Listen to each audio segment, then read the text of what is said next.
हमारे अपने इस क्षेत्र के लोकसभा में सांसद श्री संजय भाटिया जी, हमारे विधायक घरौंडा से श्री हरविंद्र कल्याण जी,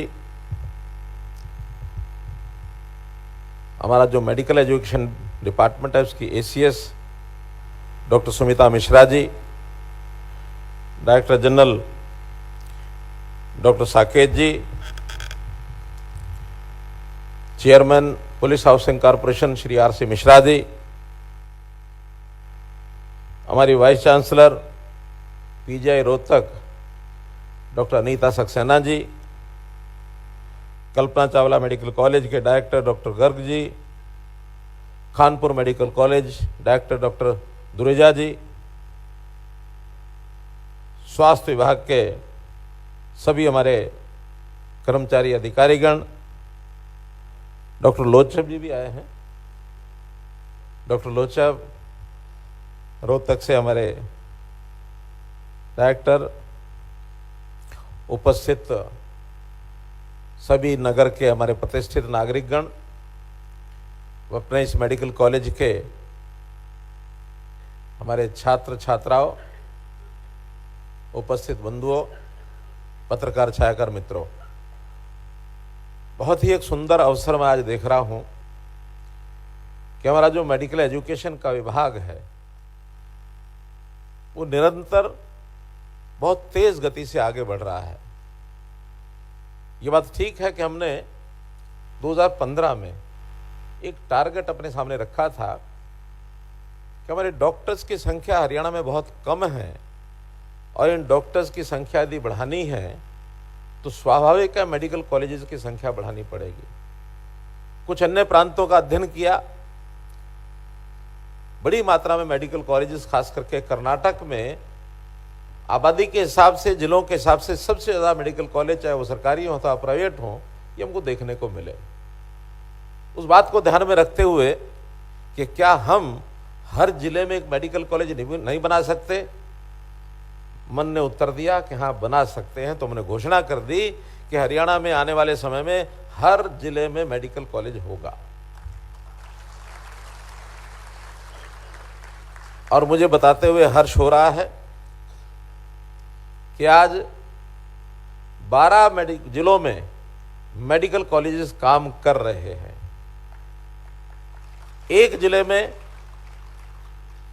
हमारा अपना मेडिकल कॉलेज तो नहीं, लेकिन एम्स, गवर्नमेंट ऑफ इंडिया के द्वारा जो 22वां एम्स देश का, वो प्रधानमंत्री जी ने अभी रेवाड़ी जिले में उसका शिलान्यास किया है। 9 अन्य जिलों में हमारे अपने मेडिकल कॉलेजेस वो प्रक्रियाधीन आ गए हैं। कहीं निर्माण शुरू हो गया है, कहीं शिलान्यास हो गया है, कहीं जमीन को चिन्हित करके उसको ले लिया गया है। 3 अभी कॉलेज ऐसे हैं जमीन ले ली गई है और वहाँ शिलान्यास अभी संभव हुआ तो आचार संहिता लगने से पहले, और नहीं तो उसके तुरंत बाद ये शिलान्यास भी हो जाएंगे और आने वाले 2030 तक हर एक जिले का कोई ना कोई एक मेडिकल कॉलेज और वो क्रियान्वयन हो जाएगा, उसका उसमें एडमिशन प्रारंभ हो जाएंगे।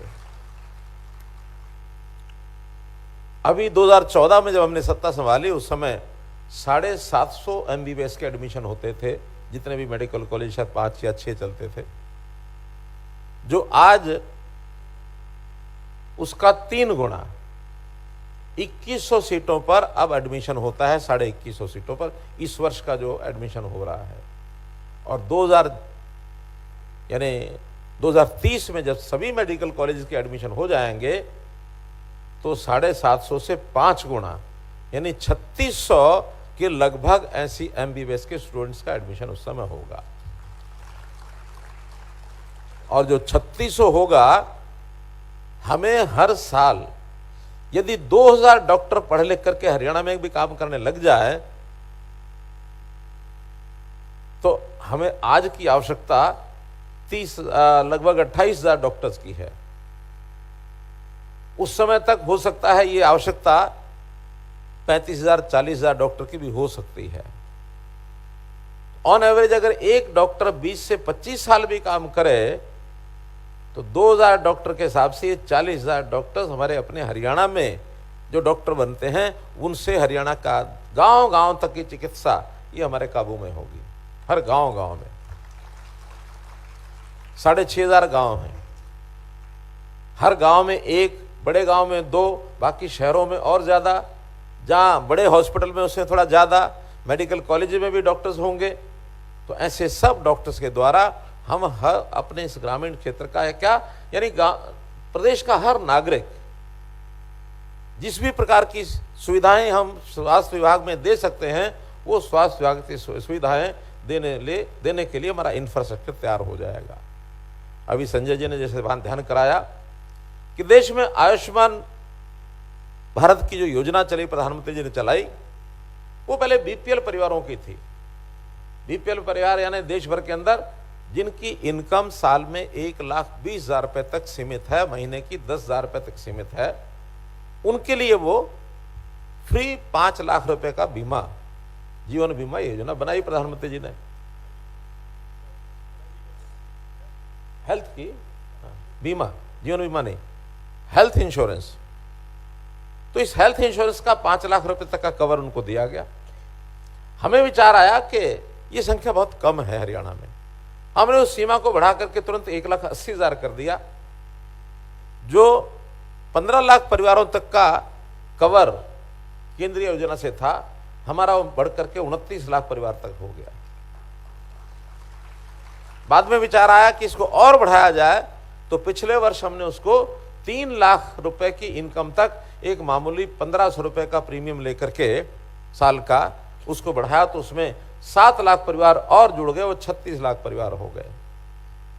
फिर भी डिमांड आई लोगों की कि थोड़ा पैसा और बढ़ा दीजिए, चाहे प्रीमियम बढ़ा करके सबको कवर करें। डिमांड तो सबकी नहीं थी, 6 लाख तक थी, फिर 10 लाख तक आई। इस बजट को बनाते समय विचार किया कि बार बार 6 लाख 10 लाख इसको क्यों, जो प्रीमियम बनता है जो लेकर के कंसेशनल रेट पर हम क्यों नहीं सबको कवर कर लें। तो कल ही बजट में घोषणा हमने कर दी कि 6 लाख तक 3 से 6 4,000 रुपया और 6 से ऊपर 5,000 रुपया कोई भी परिवार, कोई भी व्यक्ति प्रदेश का इस कवर में आना चाहता है तो यूनिवर्सल हेल्थ इंश्योरेंस, ये Haryana is the first state to cover all the citizen, all the families of the state. 5,000 रुपया कोई ज्यादा नहीं होता है, रिस्क को हमने कवर करना है। मैं कई बार पूछता हूं कि बताइए इसका लाभ कौन कौन लेना चाहता है। कुछ लोग अनजाने में हाथ खड़ा कर देते हैं। मैंने कहा लाभ कब मिलेगा, पहले बीमार होना पड़ेगा, फिर इलाज कराना पड़ेगा, फिर लाभ मिलेगा। आप चाहते हो कि नहीं? नहीं, हम नहीं चाहते, हम नहीं चाहते। हम 5,000 रुपये भर के रिस्क तो कवर कर लेंगे। रिस्क इसलिए कवर करना पड़ता है कि कहीं ऐसा हो गया तो खर्च बहुत ज्यादा होगा। अगर नहीं कुछ होता और 5,000 रुपये में अगर हमारा रिस्क कवर होता तो कोई नहीं, 5,000 रुपया साल का एक फीस दे देंगे। लोग समझते हैं इस बात को। मैं चाहता हूं किसी को आवश्यकता न पड़े, लेकिन फिर भी इस रिस्क को कवर करने के लिए 4,000 रुपया या 1,500 रुपया या 5,000 रुपया आज के युग में बड़ा नहीं है। जो कंपनीज भी इंश्योरेंस करती हैं वो भी एक इंडिविजुअल फैमिली का आज 12 से 15,000 रुपया उनका लगता है, और हमने उसको 5,000 में कवर किया है। तो इससे बड़ी सुविधा मुझे लगता है हेल्थ इंश्योरेंस के कवरेज में और इससे ज़्यादा अभी नहीं बढ़ सकती। ये हेल्थ कवरेज इंश्योरेंस सबसे बड़ी है।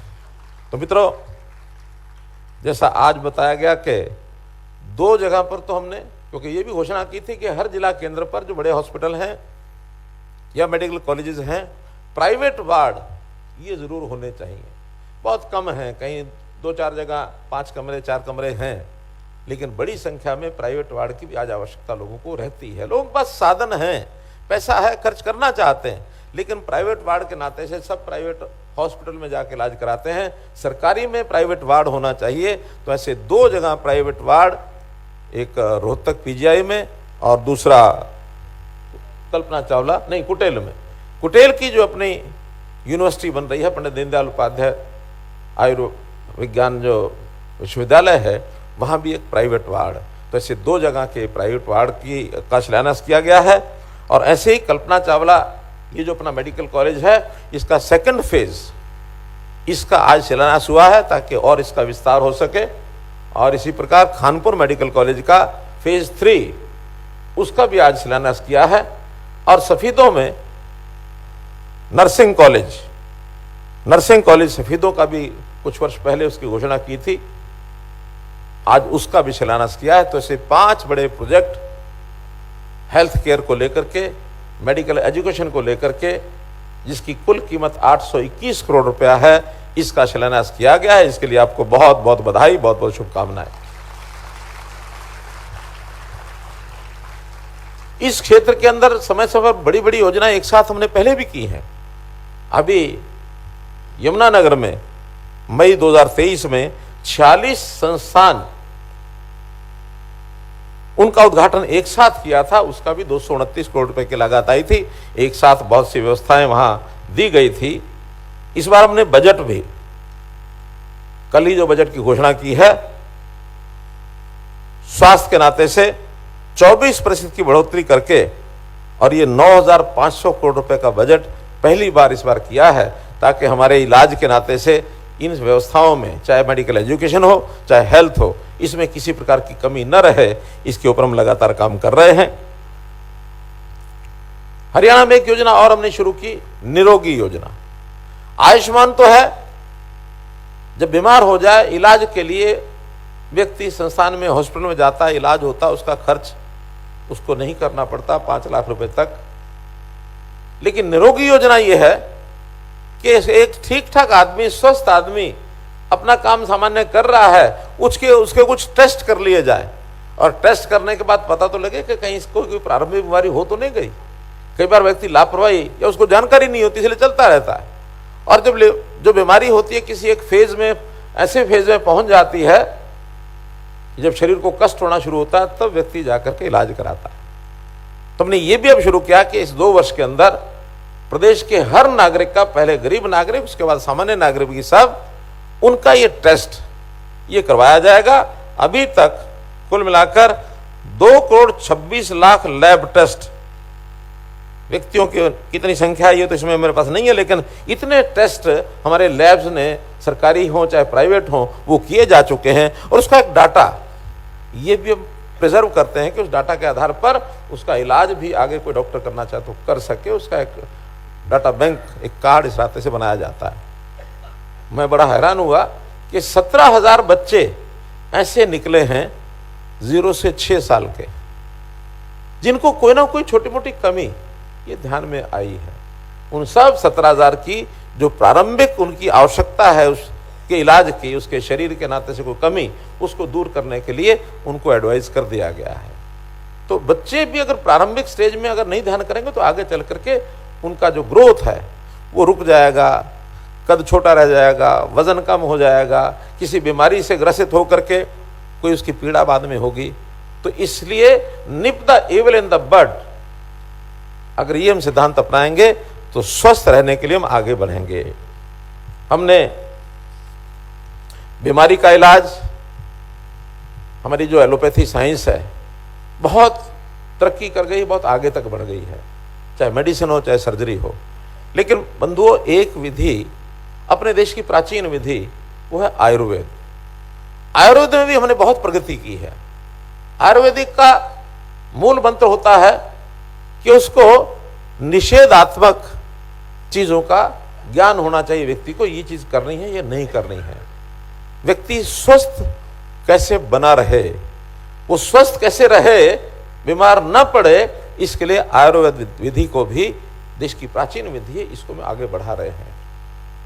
अभी अभी कल ही हमने घोषणा की है कि गांव-गांव में जो व्यायामशालाएं हमारे यहाँ जो बनी हैं, उन व्यायामशालाओं के साथ एक 3 कमरे का छोटा सेट बना करके वेलनेस सेंटर, उस वेलनेस सेंटर में जो आयुष्मान, जो हमारे योग सहायक है, उन योग सहायकों को और कुछ नहीं तो डाइटिशियन का एक कोर्स करा करके, जैसे हमारी नानी दादी पहले बताया करती थी कि बेटा ये खाना, ये नहीं खाना, इसके ये खा करके इसके बाद ये नहीं खाना, ये परहेज रखे जाते थे।